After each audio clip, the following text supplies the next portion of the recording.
첫 번째가 이 고객 라이프타임 밸류가 굉장히 많이 올라갔다는 거거든요. 라이프타임 밸류라는 거는 충성도로도 해석되기도 하고 제일 많이 나오는 지표가 객단가로 보실 수가 있는데 쿠팡을 지금 이용하는 사람들의 객수도 증가하지만 객단가도 굉장히 증가하고 있다는 걸 보실 수가 있습니다. 잠깐 지금 제가 좀 데이터를 하나 보여드리면은 7, 8, 9가 되겠네요. 3분기면은 이제 뭐 7, 8, 9월 달에 그 3분기에 1680만 명이었던 객수였었어요. 객수라는 거는 MAU라 그러죠. 먼슬리 액티브 유저라 그래서 3개월간 쿠팡을 단 한 번이라도 이용한 고객 수입니다. 대한민국 국민 5천만 명 중에서 이 3개월간 쿠팡을 한 번이라도 이용한 고객이 2021년도 3분기에는 1680만 명이었다가 2022년 3분기, 즉 쿠팡이 흑자가 나왔던 그 분기에 1800명으로 올라갔다는 거죠. 그렇죠. 굉장히 빠르게 올라갔죠. 이것도 뭐 큰 폭으로 올라간 거고요. 또 하나, 이거보다 더 중요한 게 객단가가 있거든요. 객단가. 장바구니 크기를 결정하는 거는 물론 객수 곱하기 객단가가 되겠지만 객수도 올라간 것도 긍정적인 요인이지만 객단가가 2021년도에 31만 원이었던 객단가가 2022년도에는 38만 원으로 올라갔거든요. 거의 뭐 한 28% 이상 뭐 증가한 굉장히, 그러니까 유례를 보기 어려운 타 유통사들이 따라오기 어려울 정도로. 자, 두 번째가 상품 원가율에 대한 얘기를 빼놓을 수가 없어요. 사실은 저는 유통을 오래 했기 때문에 상품 원가율이 굉장히 중요하다는 것도 알고 있고, 저 원가율이 모든 거를 앞서서 저 원가율에 모든 답이 숨어 있다고도 생각을 해요. 네. 실제적으로 21년도 3쿼터에 3분기에 원가율하고 지금하고 비교해 본다면은 21년 3분기에 상품 원가율이 83.8%였거든요. 근데 지금 22년도 3쿼터에 원가율이 75.8%입니다. 원가율을 얘기 드리면은 대다수의 분들은 저게 무슨 숫자인지도 헷갈려 하시는데 저 83.8%라는 거는 쿠팡이 일테면은 100만 원을 팔기 위해서 원가가 83만 8천 원이 들어갔기 때문에 마진으로 따진다 그러면은 한 22%쯤 마진이 된다. 그렇죠. 83.8%가 원가가 되는 거고요. 네.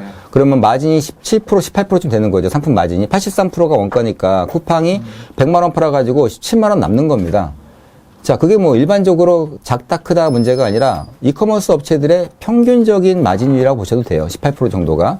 근데 지금 불과 1년, 딱 1년 만에 원가율이 75.8%로 급속도로 좋아졌어요. 저건 떨어지는 게 좋아지는 거거든요. 그렇죠.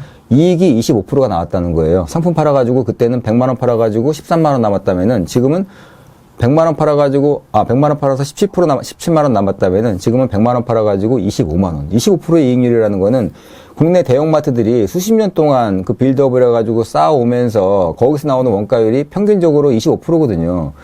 자, 그러면은 저 쿠팡이 10년이라는 세월 동안에 국내 대형마트들이 수십 년 동안 만들어왔던 원가율에 이제 근접하게 된 거죠. 이제 오히려 약간 앞서게도 되는 그런 모습을 볼 수가 있고요. 이게 금액으로 보면 얼마냐 하면은 무려 한 5천억이 넘어갑니다. 이 3쿼터에 원가율이 75%, 그래서 마진이 25%다. 전년 대비했을 때 3쿼터에만, 3분기에만 3개월 동안에 한 5천억 정도 이상의 비용을 절감했다. 납품 비용도 절감되고 여러 가지 그런 게 가장 컸겠죠. 그래서 거기에는 물론 두 가지 관점이 있어요. 쿠팡이 본격적으로 직매입도 강화하고 반품도 뭐 여태까지랑 다르게 규정을 만들기도 하고 또 어떤 상품들은 약간 매가를 정상가로 올리기도 하고 PB만 하더라도 PB가 지금 뭐 거의 한 1조 매출을 넘겼거든요. 근데 PB 같은 경우가 원가를 만들기에는 굉장히 좋아요.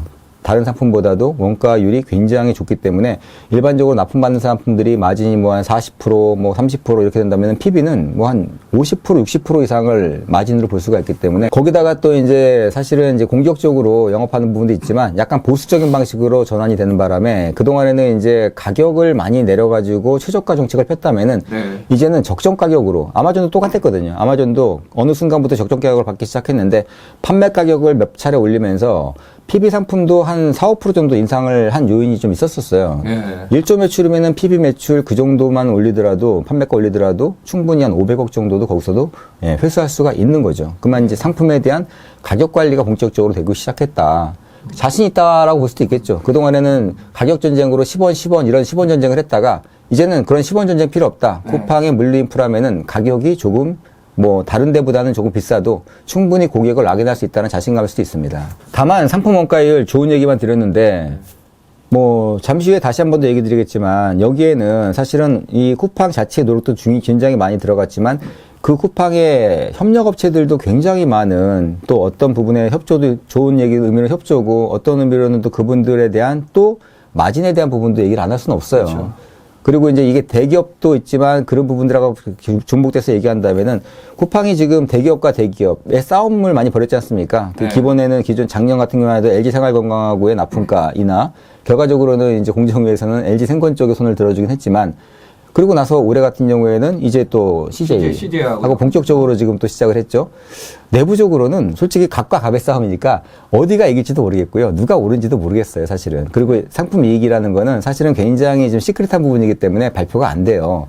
거기다가 쿠팡의 원가율에는 뭐가 들어가 있냐면은 쿠팡의 원가율에는 배송비가 들어가 있습니다.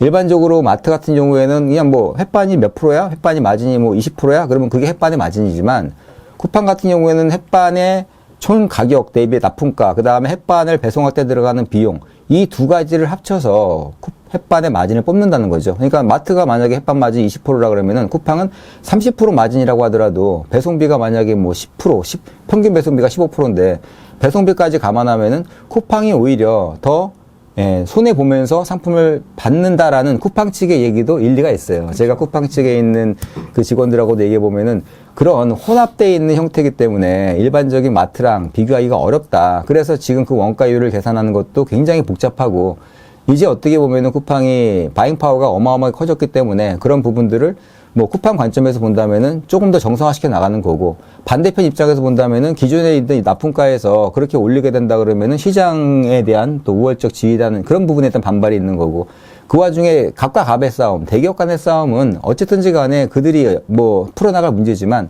이 쿠팡에 납품하고 있는 그 수만 개의 이 쿠팡 그 셀러들의 상품들 그 수만 명의 사업자들에게 어떤 식으로든지 간에 그 부분이 어떻게 전가가 될지 또 효과가 어떨지 그 부분은 조금 좀 고민하면서 상품 원가율에 대한 부분을 좀 바라볼 필요는 좀 있습니다.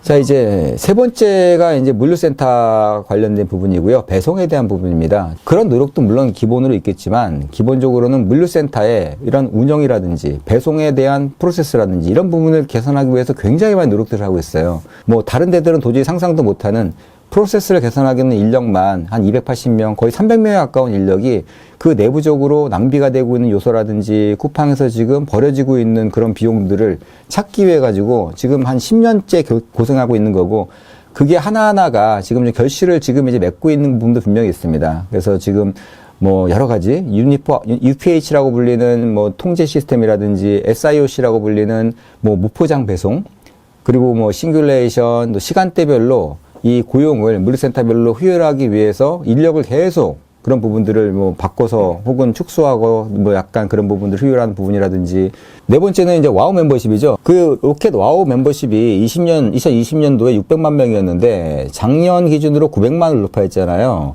거기서 벌어들이는 비용만 하더라도 한 달에 2,900원이었던 게 지금 4,990원입니다. 그럼 4,990원이면은 연에 24,000원이라고 그 추가로 나오는 금액이 24,000원이라고 잡았을 때 1년에 2,100억이잖아요. 1년에 저 와우 비용, 쿠팡 와우 멤버십 비용을 인상한 것만 하더라도 2,000억 이상의 상승 효과가 있었죠. 이번에 뭐 쿠팡이 3분기에 1,000억 흑자가 났으니까 로켓 와우 멤버십 인상한 것에서도 굉장히 큰 효과가 있었다고도 볼 수도 있을 겁니다. 그렇죠. 다섯 번째는 약간 의외라고 생각하실지 모르겠지만 쿠팡 이츠가 비용이 굉장히 많이 축소가 됐어요. 더 이상의 흑자 구조로는 어렵다고 판단을 해서 한 발 전략적으로 발을 좀 뺐다고도 볼 수 있는데 한때 잘 나갈 때는 쿠팡의 MAU가 거의 뭐 1,800만 명 육박을 했었거든요. 그만큼 많은 사람들이 쿠팡 이츠를 이용해서 단건 배달을 갖다 했었는데 단건 배달하기 전에는 배달의 민족이 복수의 건을 여러 명의 고객한테 갖다 줬기 때문에 배달비가 비싸지가 않았거든요.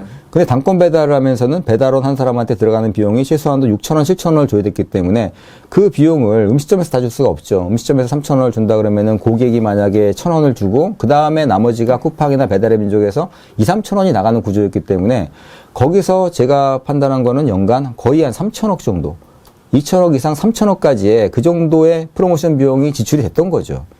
여섯 번째, 이게 이제 수요일치 강화라는 얘기가 나오고 신선 폐기율 제가 일단 잡아봤는데 이번에 이제 우리가 3분기 때 그 김범석 의장님이 기자회견 할 때도 저 얘기가 있었었어요. 적자에서 흑자로 전환됐던 가장 큰 요인 중에 하나가 뭐 물류 인프라도 있고 물류 자동화도 있고 하지만 사실은 저는 물류 자동화 같은 경우에는 오히려 적자를 키우는 요소라고는 보고 있고 아직까지는. 근데 중요한 거는 수요 예측이 강화돼서 신선 폐기율이 좋아졌다. 50% 감소했다. 신선 폐기가 아니라 뭐 일반적인 상품 폐기율이 50% 감소했다. 굉장히 중요한 얘기거든요. 예전보다도 상품 들어오는 단계부터 유통기간이라든지 제조기간이라든지 불량 폐기에 대한 관리라든지 또 이런 부분들을 또 물류센터 안에서 지속적으로 걸러내는 것들 이게 굉장히 강화됐고 또 하나는 뭐 요즘 쿠팡 사이트에서 물건 쳐보면은 그 상품 밑에 뭐가 나오냐면은 반품 상품 얘기 나와요. 꼭 리퍼비시라 그러죠. 이 상품이 정상가, 커튼이 정상가로는 뭐 15만 원인데 한 번 뜯어본 상품인데 괜찮아요. 이거 13만 원에 사가세요. 이런 식으로 상품 한 개 밑에는 항상 밑에 반품 상품에 대한 가격이 나옵니다. 그리고 반품도 마찬가지로 가격을 책정할 때 A급 반품, B급 반품, C급 반품식으로 그렇게 객관적으로 책정을 해서 손실을 최소화하는 거죠.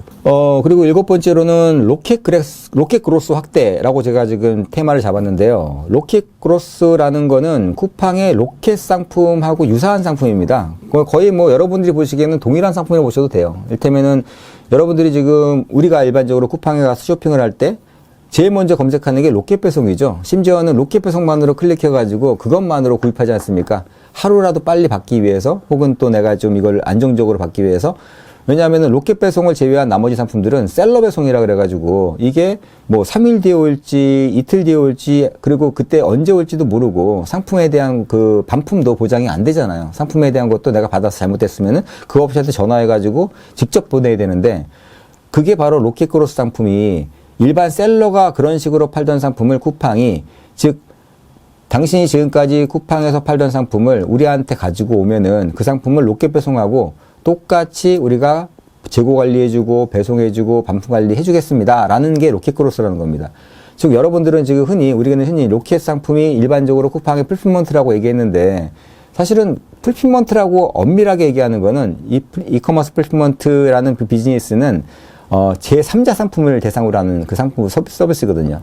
로켓 배송 상품만 팔던 시대에서 이제는 내 상품이 아닌 제3자의 상품을 매입을 잡지 않고 그것들을 위탁으로 관리하면서 판매 수수료만 받는다는 거죠. 재고 관리할 때 한 박스에 얼마를 받고 라벨 붙였을 때 몇백 원 받고 이거를 뭐 내가 피킹할 때 몇백 원 받고 이걸 합쳐져 가지고 한 건을 배송할 때 배송비가 2,800원 나온다 그러면은 그 배송비는 1,800원 나온 별도고 풀필먼트 센터 안에서 관리하는 비용이 한 건 배송할 때 만약에 뭐 보통은 한 18% 얘기하는데 뭐 한 2만 원짜리다. 그러면은 한 2,000원 정도는 배송비를 따로 받는 거죠. 그러면서 그 비용이 쿠팡의 이익으로 잡히는 거고 쿠팡에서 좋은 점은 저 로켓 크로스 상품 형태가 되면 될수록 로켓 배송과 로켓 크로스가 합쳐져서 배송이 나가면은 배송의 밀도가 높아지기 때문에 배송비가 줄어들 수밖에 없다는 거죠.